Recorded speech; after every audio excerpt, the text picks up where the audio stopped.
أعوذ بالله من الشيطان الرجيم بسم الله الرحمن الرحيم وصل اللهم وبارك على سيدنا محمد وسيدنا آدم وسيدنا موسى وسيدنا عيسى ما بينهم من النبيين والمرسلين صلوات الله وسلامه عليهم أجمعين. Jama'a barkanku da wannan lokaci, da fatan kuna cikin ƙoshin lafiya. Allah ya sa haka, amin summa amin. Yau mun zo muku da sirri na kasuwa. Wannan sirri ne na kasuwa. Duk wani mutum wanda yake harka ta kasuwanci, to wannan sirri zai masa amfani insha Allah ta'ala. Allah in dai an gwada, to za a yi mana addu'a. In dai har ka yi wannan sirri kaga harkokinka ba su canza ba, baka samu canjin harka ba, to tabbas ka bibiyi lamarinka. Ka tsaya ka bincika, ko a bincika maka ga menene matsalarka ko menene matsalarki. Yadda ake wannan sirri kamar da kuka gani nan ana rubutawa, komai da aka gani a jiki haka ake rubuta shi a jikin farar takarda.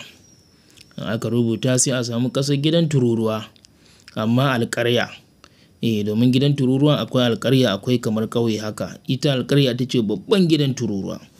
To sai a samu ƙasar, bayan an rubuta kafin ya bushe sai a barbaɗa wannan ƙasa a kai. In aka barbaɗa shikenan sai ta bushe, sannan kuma sai a naɗe laya. In aka naɗe sai a je a binne a wannan waje da ake ainihin harka ta kasuwanci. Shago ne ko waje ne, to sai a je a binne. Amma za a binne ɗin ana so a sa a cikin kwalba. A sa a cikin kwalba, ko a samu ƙaho a sa. Sai a je a binne. In aka binne sai a dawo a zo kuma a duka rubutawa kamar da kuka gani nan za a rubuta.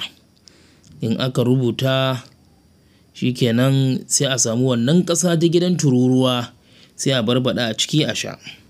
Haka za a yi tsawon kwana 7 ko kuma kwana 9.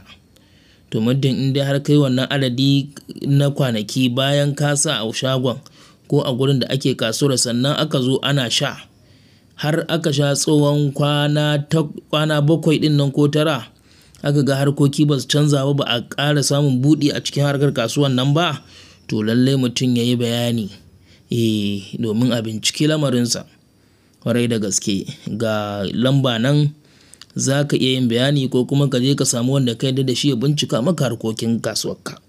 Domin wannan sirri ne mujarrabi.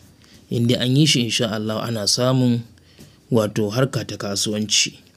Allah ya taimake mu, ya jagoranci lamura. Assalamu alaikum wa rahmatullahi ta'ala wa barakatuh.